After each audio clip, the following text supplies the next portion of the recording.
call the meeting to order. Would everybody please rise for the pledge of the flag, please? I pledge allegiance to the flag of the United States of America and to the republic for which it stands, one nation, under God, indivisible, with liberty and justice for all.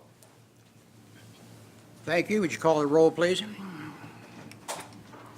Yes, sir. Chief Newby? Here. Mr. Cody? Here. Mr. Clark? Mr. Depp? Here. Ms. Hairston? Ms. Hurd? Here. Ms. Jones? Here. Ms. Simpson? And Mr. Williamson? Here. Thank you. Thank you, Mary. Okay, first item of business is approval of the August 6, 2013 board meeting minutes. Do I have a motion for approval? So moved. I'll second. Moved and seconded. Are there any comments, additions, or corrections to the minutes? Not all in favor, aye. Aye. Opposed, same sign. Motion carries. Committee reports, Finance and Personnel Committee. Adrian? Okay. Good afternoon. On August 20th, the Finance, Personnel, and Planning Committees met for a jointly held committee meeting, and as a result, 4 action items are being recommended today on behalf of the Finance and Personnel Committee. The first item, action item number 2, concerns concrete pad installation. The purpose of this procurement is to contract with a firm to construct concrete passenger waiting pads to support the installation of steel benches, trash receptacles, shelters, and accessible pathways at 19 locations throughout Montgomery County. The successful contractor's bid is to include surveys, permits, and any easements that may be required. The cost of each site ranges from $1,398 to $3,618. Mr. Frank Eckler provided a detailed explanation at our committee meeting, and the supporting information is included in today's board package. Frank is also available to answer any questions the board may have at this time. Based upon the recommendation of the Finance and Personnel Committee, I move to award a contract to Tall View Palladium Incorporated for concrete pad installation for a grand total of $43,378. This procurement will be funded by 80% federal funds. Okay, I have a motion by Adrian. Do we have a second, please?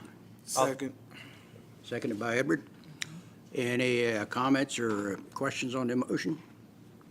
Mr. President, I have just one comment. At committee, it was noticed that this particular bid is not the lowest bid, but the lowest bid that was submitted was non-responsive for failure to comply with the DBE requirements. Right. Thank you. Any other comments? Okay, all in favor, aye. Aye. Opposed, same sign. Action item 2 is approved. Action item number 3, bus stop shelters. The purpose of this procurement is to purchase up to 10 open-side bus stop shelters during the base year and up to 10 open-side bus stop shelters during each of 2 option years. The shelters will be used by the Planning Department for amenity upgrades throughout the Greater Dayton RTA service area. The successful contractor is responsible for delivery. RTA staff is responsible for unloading from the delivery truck, final assembly of the shelters, and installation as needed. Mr. Eckler provided a detailed explanation at our committee meeting, and the supporting information is included in the board package. Mr. Eckler is available to answer any questions the board may have at this time. Based upon the recommendation of the Finance Personnel Committee, I move to award a contract to DuoGuard Industries Incorporated for the purchase of bus stop shelters in the not-to-exceed amount of $29,810 for the base year and in the not-to-exceed amounts of $30,700 for option year 1 and $31,600 for option year 2, for a grand total not to exceed $92,110. The actual award amount will vary based on quantities purchased. This procurement will be funded by 80% federal funds. Okay, I have a motion by Adrian. Do I have a second, please? Second. Seconded by Janet. Any questions on the motion? All in favor, aye. Aye. Opposed, same sign. Action item 3 is approved. Action item 4 concerns the Tesco fleet turbochargers. The purchase of turbochargers is critical because they are a vital and necessary component to the operation of Greater Dayton RTA's Tesco fleet, which is Project Mobility. The turbocharger is a major component of the engine, increasing combustion, which increases power. Turbochargers also help the fuel burn cleaner. This process enables the engine to properly run clean and efficient. Mr. John Sieber provided a thorough explanation at our committee meeting, and the supporting information is included in today's board package. Mr. Sieber is available to answer any questions the board may have at this time. Based upon the recommendation of the Finance and Personnel Committee, I move to award a contract to Clark Power Services Incorporated for up to 30 turbochargers, each in year 1 at a unit price of $718.75 each, for a total of $21,562.50. Up to 35 turbochargers each in year 2 at a unit price of $718.75 for a total of $25,156.25, and for up to 40 turbochargers each in year 3 at a unit price of $718.75 for a total of $28,750, and a grand total award of $75,468.75.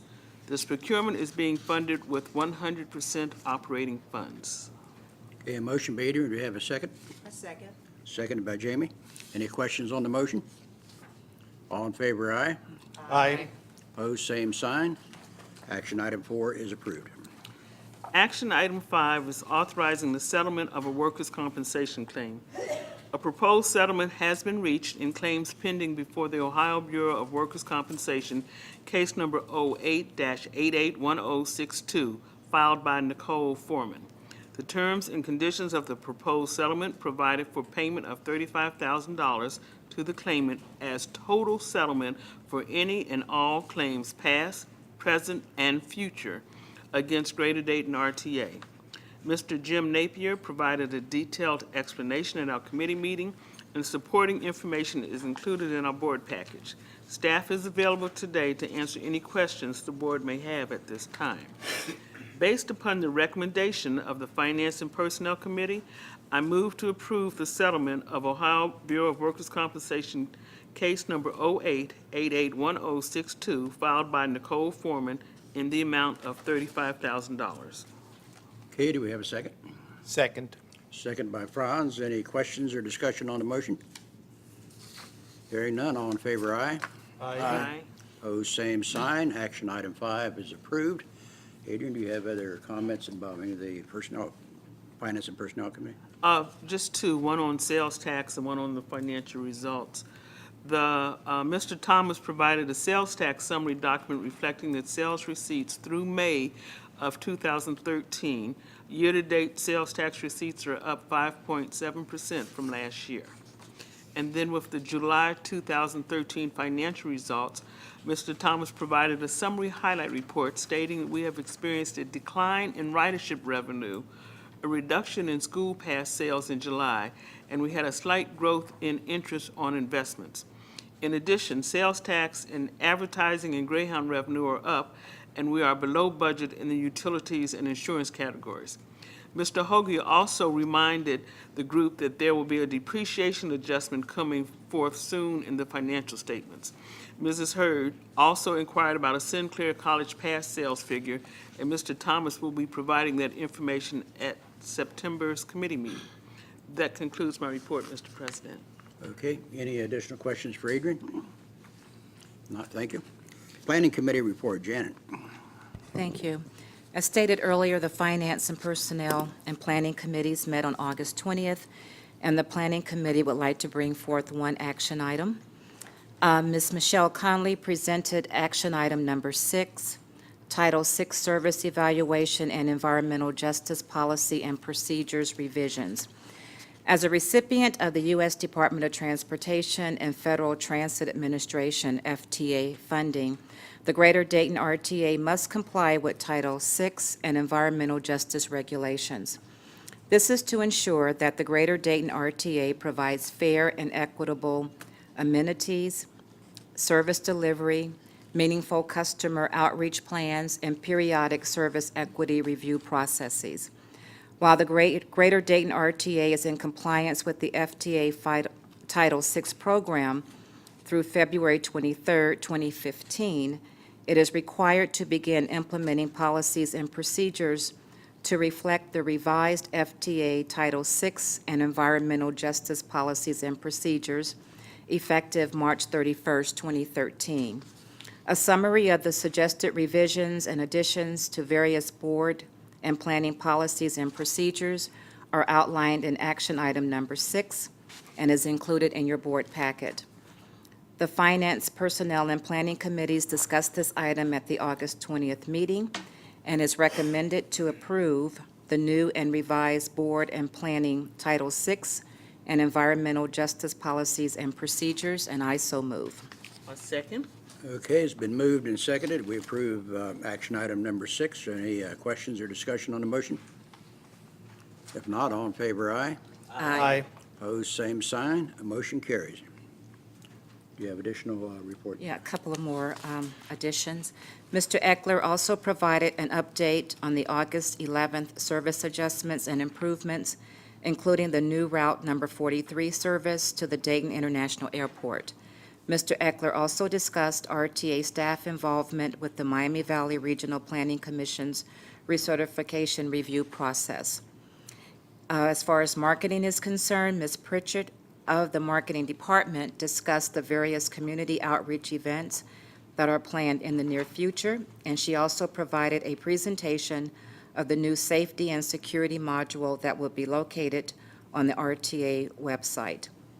And Ms. Pritchard will be presenting that website module today. And that concludes my report. Okay, thank you. Any questions for Janet? Thank you. Mark, do you want to introduce the presentation? Or I would love to do that. Of course, everyone knows that safety is the highest priority we have here at RTA in terms of how we operate in our service. So we wanted to give you an update today on something new we're doing that's web-based here at RTA. And who better to get us started on that once she gets the thing back up and running than Sabrina Pritchett, who's been working to get the web content developed. You see in your agenda that she was to be assisted by Barbara Brookshire. I'm disappointed to report that Jim Napier made it back a day early from vacation. Not as good looking, but certainly equally full of knowledge. Jim will be here to address any questions you might have in regard to our new site. Sabrina. Thank you, Mark. Board and RTA senior staff, along with guests. RTA has developed and launched a safety website for the public that utilizes the RTA system. The website is populated with information from RTA's Safety and Security team and the Department of Homeland Security about what to look for and how to report any information that is possibly a safety and security risk to RTA. Our goal is to raise awareness to our traveling public to unsafe activities and to encourage the public to tell local law enforcement officials about the activity that they may have seen. Besides information on what to look for and who to contact, RTA will also provide current updates to news and information about recent security activities or criminal activities that could affect our customers. We want our customers, stakeholders, and the community to know at RTA, safety is our most important core value. Just to go over a few highlights of the site. When a customer comes to visit the site, and the most important thing is the website name, RTA Safety Watch. And that can be found right at the home page, do a refresh, of the RTA's website. And it is on our home page. And so any visitor can click, and that will launch them to the RTA Safety Watch site. When they get to the site, when a visitor gets to the site, there's a few things that I'll highlight that they can find. One, we wanted to have a section that had frequently asked questions so that our customers can know information from who they contact if there's an emergency, if they have any type of safety and security questions, what they need to do if they were to spot any activity that's going on a bus or at our transit facilities or at a bus stop. We also wanted to inform our customers some quick information about RTA. Many of our customers are unaware that our buses are GPS equipped. We know where they are, that we do have onboard security cameras, and we have our staff at the dispatch center, they do have two-way radios. So we wanted to really inform folks so that they could have a comfort level that we really are connected to our buses, our bus operators. So we have that information. Also, we have a section called Say Something Tips. So someone can go there, they can find information on who to contact, how to contact authorities, and to give them some guidelines as to when they need to contact authorities. We also have a section that provides general safety tips. Most of these tips have to do with our bus stops, the buses, and also our transit facilities, specifically the transit centers. But we also have tips in here just about keeping yourself safe, especially if you're using one of our park and ride locations. So we also have general information. We do participate with the Department of Homeland Security, the See Something, Say Something national campaign. So that is actually a part of the website. And the See Something, Say Something campaign is a public awareness campaign to really keep people apprised, to pay attention to their surroundings and know what's going on. We also have information on activities that are taking place within the Safety and Security Department.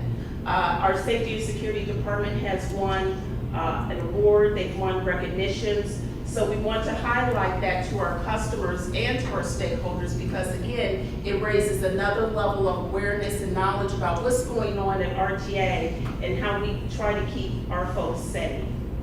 We also have information, say for instance with this particular event that takes place, the Million Mile Club, is very noteworthy because, again, it's for those drivers that have really won an elevated level of safety and security through their bus driving. So you'll see a lot of different things that are here on the website, from safety and service alerts. A customer can go and they can actually click on customer comments. So if they want to drive information specifically and get information to us, they will be able to do so. So we have that information as well. So the purpose of the site is to really keep our customers informed, but also let the public know that we're doing everything we can to keep everyone informed and aware of what's happening at RTA and keeping folks safe. And if there's any questions for Jim or myself, please feel free. Thank you. Thank you. I do like that you can access it from the home page. You know, you Yes. don't have to try to stumble your way through to find it. If you get to the home page, it's right there. Great, thank you. Okay, Executive Director's Report, Mark. Thank you, Mr. President. Just a couple of informational items. First of all, just again, keeping you update on Beaver Creek. We're relatively confident at this point that we are making progress and that perhaps at their October the 14th meeting, our original application will be, we hope, approved, certainly heard that evening.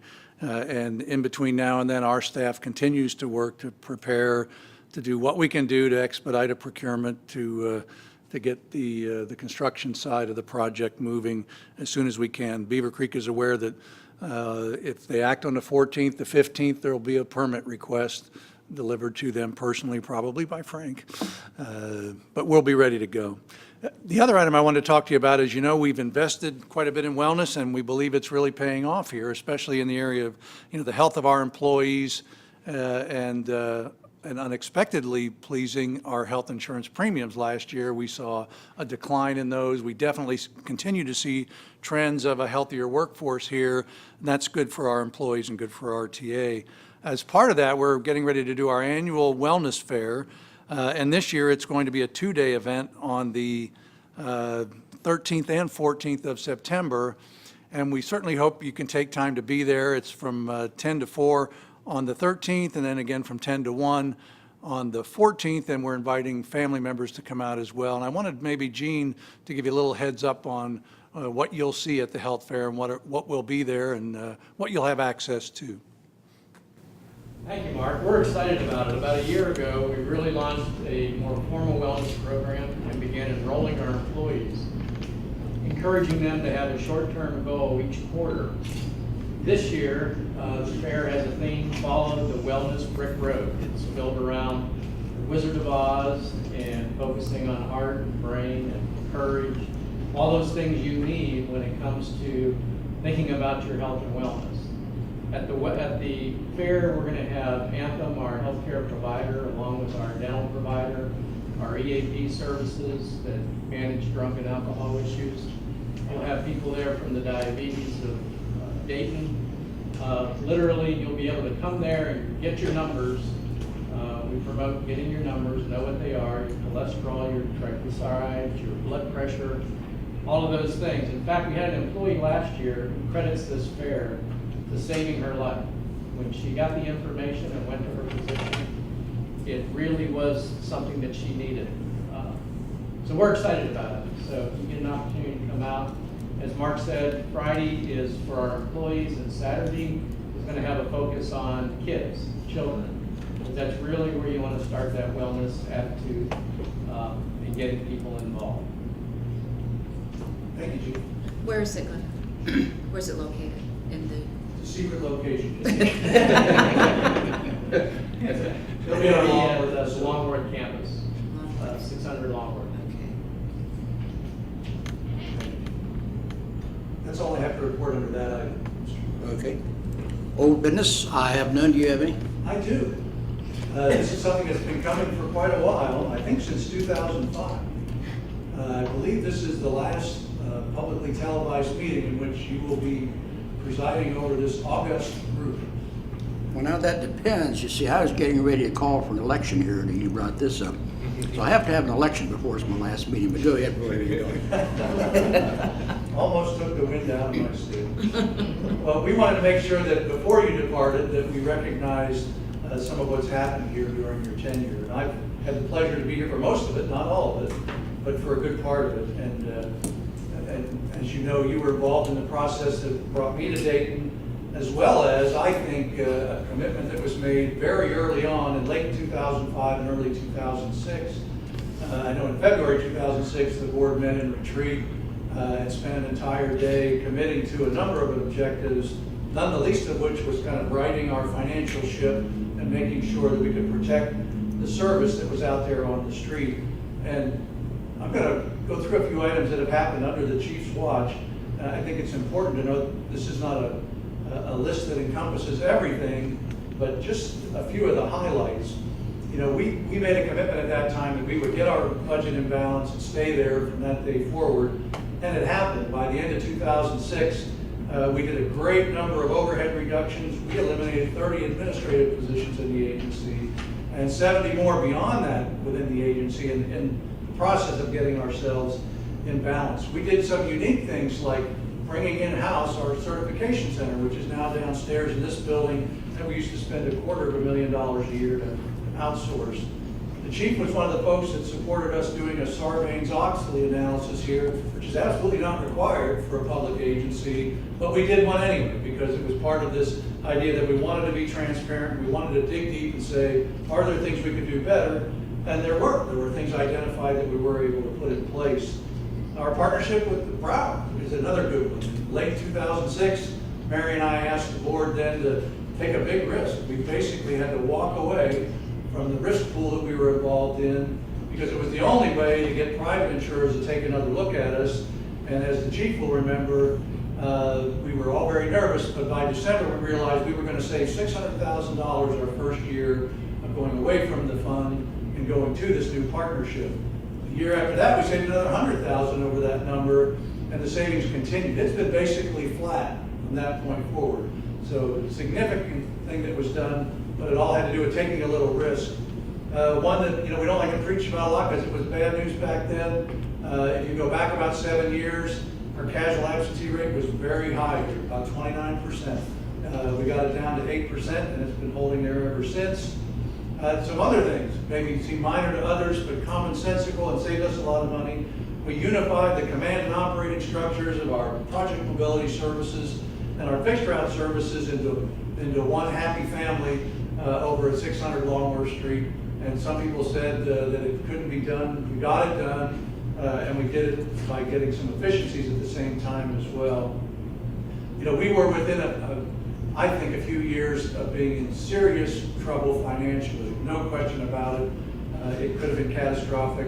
Starting in 2007, we were in balance. We've been in balance ever since, and even better than that in the last few years. And I think it's a credit to the leadership we've had on this board, including the chief. One of the chief's favorite events, I would guess, was as planning chair. Early on, when he was planning chair, we did a major analysis of the service, knowing that we needed to take about $4 million in savings that had to involve some reduction of service. It was an unprecedented project, and a good ways into it, it became clear we needed to fire the consultant that was doing the project. And that's not something that happens very often, but I know the chief was tired of not getting answers, and so was I. And I came one day and I said, I think we need to fire our consultant. And I recall the chief saying, well, what will we do? And I said, I believe we have the skills internally to form our own team, finish this project, and we got that done. Frank was involved very heavily in that, and Michelle, and a number of folks from operations. And I think we got an outstanding deal. We focused on what we call one-seat rides, reducing the need for transfers here in downtown. And in the following year, as I recall, our ridership was flat. We reduced our transfers by about 30% in downtown, which was a big target of ours. So even with the reduction in service, people were still getting served very well. It was a bit of a scare there during the firing of the consultant and taking the work on, but I was really confident that our folks could get it done, and of course they did.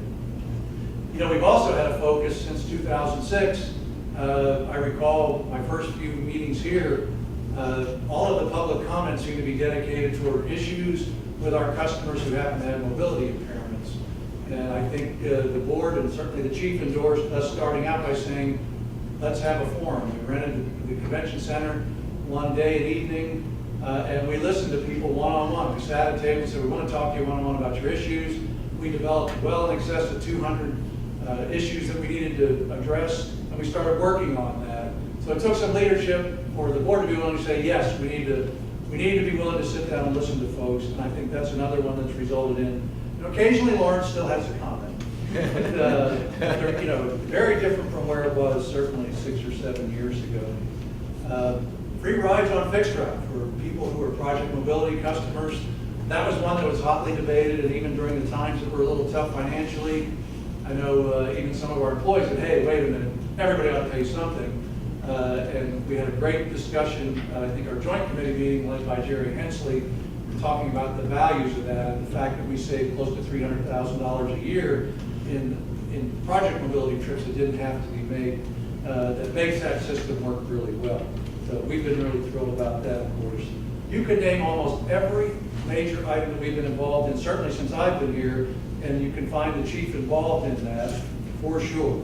Investment in the Smith system. We spent a lot of money in manpower to put every single one of our people through the Smith system, and now we're doing the refreshers on that. People have forgotten about that. Total change in the way we do project mobility in terms of the fleet. And we knew we could do better by being more productive with a different vehicle. One of the byproducts of that, as you recall, was a 39% reduction in workers' compensation issues related to the workers in that workforce, simply by changing from the ramp system to the hydraulic lift in those vehicles, which was something else. And maybe the big one, the biggest worry was maybe Right Stop Plaza, facility outside the window here.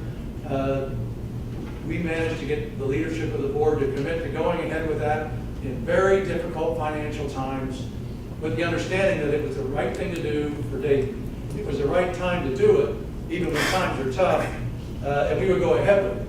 But it was an approach that took more than just building a facility. It was how we built it. It was designed with reducing issues involved, and the whole idea of the development of the ambassador programs, that we could put a friendly face on security here and make this a better place for our customers and the general public as well.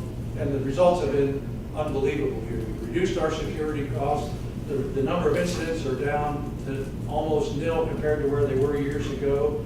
And 3rd and Main itself has become a more vibrant place for the community again. And we're starting to see more pedestrian traffic all the way around.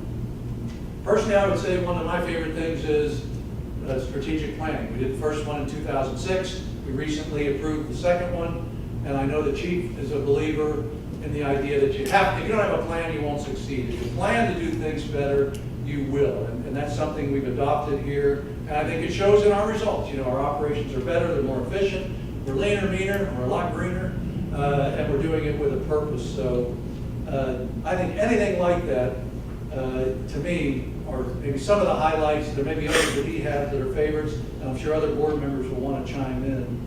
But certainly every time we had a tough decision to make, and I was worried, Chief was one of the people I would consult, and I knew right away that he was going to be a supporter. We had done our homework, we've done our work, and it's the right thing to do, even if it was a tough issue, politically or otherwise.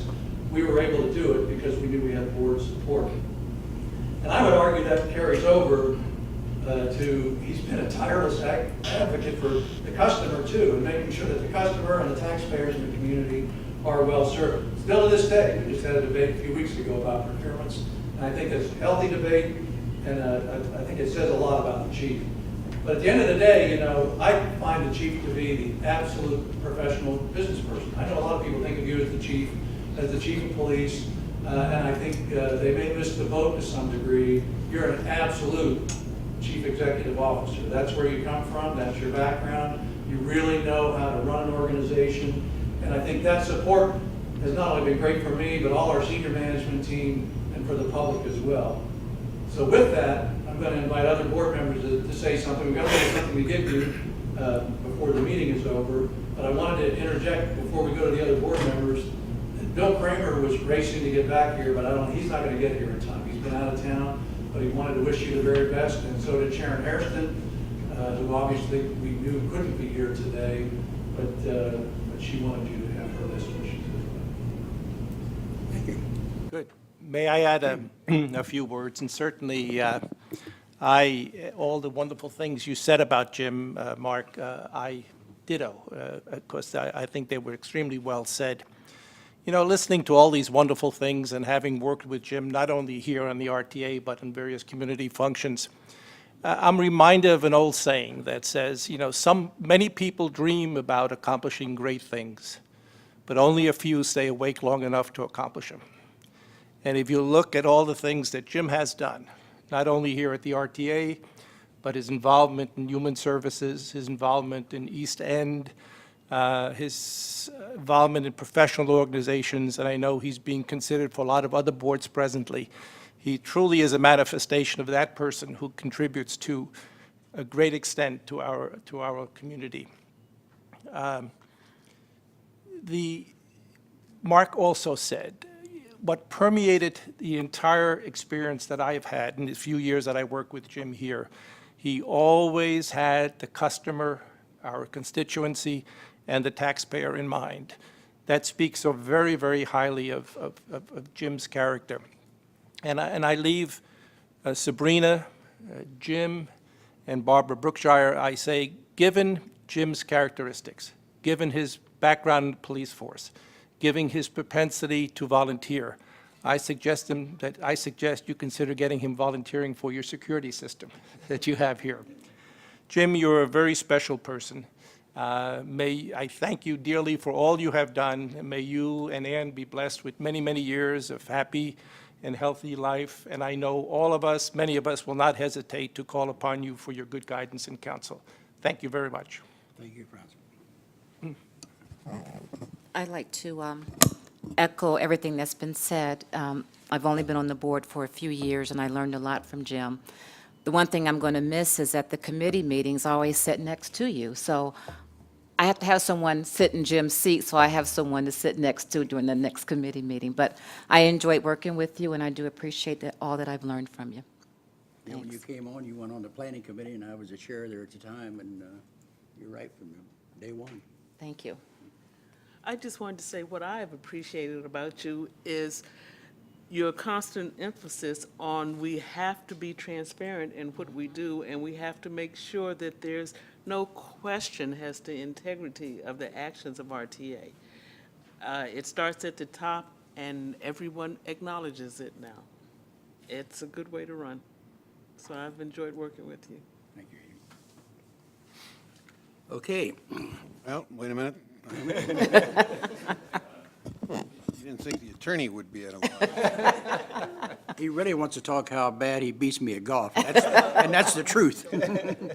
Well, that's what I was going to add. The chief and I have known each other for a number of years, not only professionally, but from the golf course. And as my father taught me, you learn a lot about the character of a man from playing a round of golf or more with him. It is a game of integrity. It is a game that builds character and honesty, and it is a gentleman's game. And all of those adjectives apply to Jim Newby. Not only on the golf course, but in what he has brought to this organization and to this community.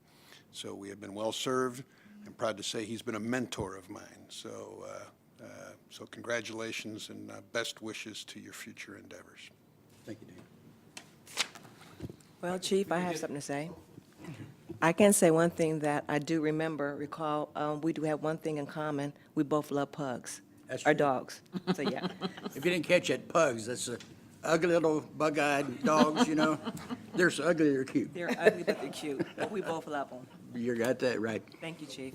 And I ask the rest of the board to join me up here as we present this item. You know, I've been fortunate to work with a number of boards, and I have said it before, I'll say it again.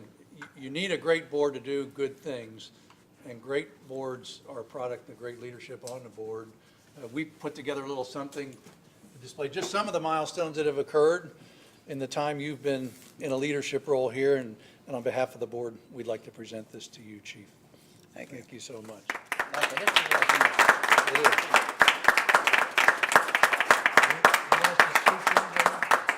That gentleman would like our picture, so. Yeah. That's right.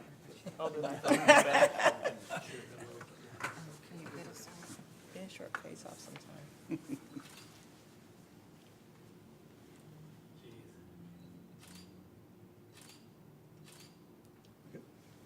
That's nice. That's really nice. A That is timeline, nice, huh? that is really nice.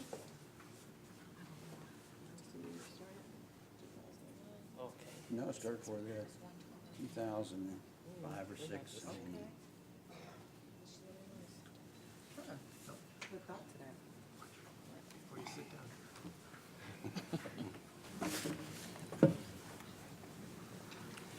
I also have a few comments to make, obviously. I was going to make them after the election, but I think it'd be more appropriate at this point. And mainly it's some thank yous to pass out. And starting with the photographs of the rest of the board here. Having been here for 8 years as of the end of this month, and it's been a wonderful 8 years. Tremendous amount of change has taken place, and Mark talked about that. But throughout it all, the board that has served here at the same time I have, including the current other 8 people on this board, as Franz pointed out, I served on a lot of other boards, currently do, and I have in the past, and knowing me, I probably will in the future. Met a lot of good people in all of them. But what an absolutely great board this is here. A wonderful mixture of people, of different backgrounds, different talents, and it all comes together and blends together, but they've always worked as one, and that's so important. I've seen, unfortunately, I've never been intimately involved with them, but I've seen boards that develop little cliques and these sorts of things down through the years. You all know what I'm talking about. That has never, ever been close to being a problem here. It's just never, ever happened. We always seem to all come together and support one another, and we debate things in committee meetings once a month, and sometimes there are different opinions, but it's never a big issue about anything, and they've always worked together. So first, I'd want to say to the fellow board members, thank you for all your support, and it's been wonderful serving with you. Mark, you mentioned the fact that I was here before you got here, maybe a matter of a month or so. I don't remember now. It wasn't very long. A few months, I guess. I was appointed the 1st of October, and you came in, what, in January? So I had about 3 months before you arrived. And one of the first major decisions I was involved in was interviewing one of the group that interviewed the 3 remaining applicants for the position. And I've looked back on it and I said maybe the best decision ever made was in my first 3 months. I immediately jumped up and said, this is the guy we got to hire. One of the guys, for instance, that I thought had equal background knowledge in terms of transit, by asking him about work, and this is a big thing with me, and he said, well, I believe if you put in a good day, you ought to be eligible to go home at 5 o'clock. He said, I don't do things after 5 o'clock. Well, there's no way under the sun I was going to hire somebody like that. If you want to be the chief executive of an organization, that means you have to be out there. Sometimes it's nights, sometimes it's weekends, but that's part of the job. And, you know, it's probably, like I said, the best decision I made in my first few months here on the board. I look back, and Mark talked about that, but I wanted to reemphasize that. At the time I came on this board, the last several years before that, the RTA lost anything from $3 to $5 million a year in the red. That was setting nothing aside for capital. That was just going in the red each and every year. Very basic mathematics, in a few years, we'd have been bankrupt, and it called for major, major changes. And like Mark says, a lot of discussions back then, and I certainly was an advocate for cutting out the bloat that existed at the top in this organization. And Mark mentioned the number of positions that was eliminated, but you can't run an organization effectively with that many managers to begin with, to say nothing about what it did to the budget. And then, of course, we realigned the COA that we did and realigned all the systems. A tremendous job that this man has done in straightening out the RTA and bringing it to the place it is today. And in doing the things, and one of the things that he will himself admit to that is important for any executive is to surround himself with good people. And Mark has done a great job of the folks sitting over there, the quality of the work that they do. And so, Mark, and certainly your senior leadership, I thank you for the tremendous job that you do here day in and day out. And finally, I think, and maybe most important of all, more important than us board members, more important than Mark and all the senior leadership, that's the rank and file out there that every morning roll in here at about 5 o'clock in the morning, a little before. Earlier than that. Earlier than that. And those buses roll 365 days a year. It doesn't matter what the weather is, and they're out there rolling those buses. And it's the mechanics in the background that keep them clean and keep them running, and it's all the people in the call center and the dispatchers and the safety people and the security and on and on and on, all the folks that make this place operate. And they do an outstanding job. And no matter what we think we may be doing as board members, in the final analysis, this organization will be rated on what these folks out there do, because they're the ones that's in daily contact with the customer. And so never overlook the fact that these people do a great, great job for us, and every chance we get to recognize and reward them, we should do so. I'm one of the people, like the rest of the board, we just absolutely find this amazing that we have employees that have driven these buses for 1 million miles and never had a chargeable accident. Now, if you think about that, most people can't drive a car across town without scratching up a little bit. And these people drive these 40-foot buses. I think about that quite often. Another board I serve on, when I go home, I go out Wayne Avenue. If you go out Wayne Avenue, those lanes are very, very narrow. If any of you folks have been out Wayne Avenue lately, you think about all day long up and down that Wayne Avenue hill and trying to keep in the lane with something the size they're driving. It's absolutely amazing, and like I said, outstanding work that they do. So while they're not here to hear it, but to all those sorts of folks, all those drivers and all the other support people out there for them, thank you for the great job that you do. As I said again, it's been a wonderful experience. I've enjoyed it immensely, but I am a believer that I have no problems with I'm appointed by Montgomery County Board of Commissioners, and they have term limits on all their board appointments, and sometimes you lose people with experience, but on the other hand, you bring on new people with new ideas and new enthusiasm and so forth. So I think the policy they have is a great policy, and while we'll miss this board, I'm sure that they'll appoint somebody else to come along, and they'll have some ideas that Jim Newby never thought about, and hopefully good enthusiasm and things will go right on. With that, I'd like to report in line with the bylaws, the RTA, the calls for the appointment of nominating committee in August. The bylaws call for the planning committee to appoint one, the personnel and finance committee to appoint one, and the board president to appoint one, and that was done. We met in the following the committee meetings this past month, and I will report out on the results of the nominating committee.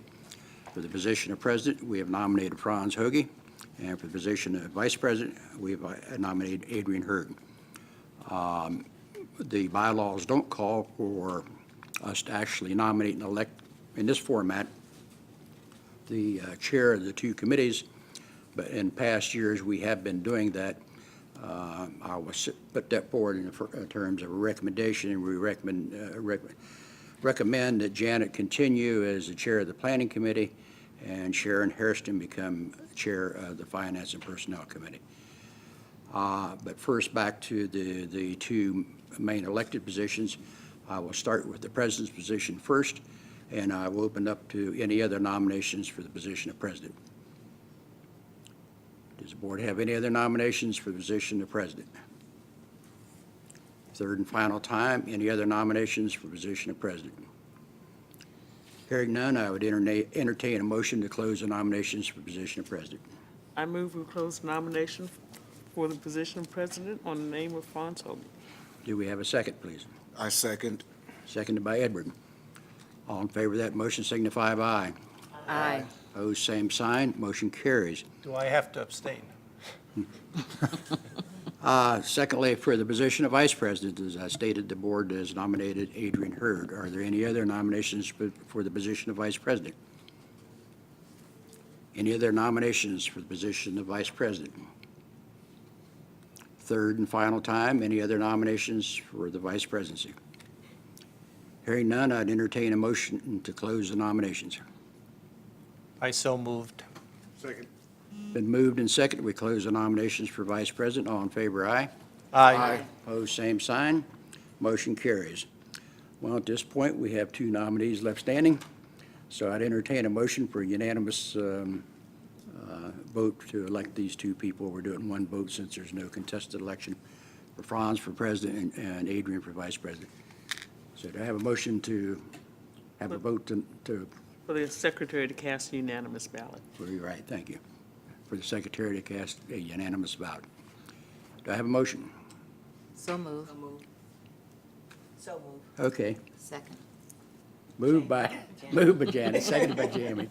All in favor of the motion signify by aye. Aye. Opposed, same sign. Motion carries. Franz, congratulations. Thank you.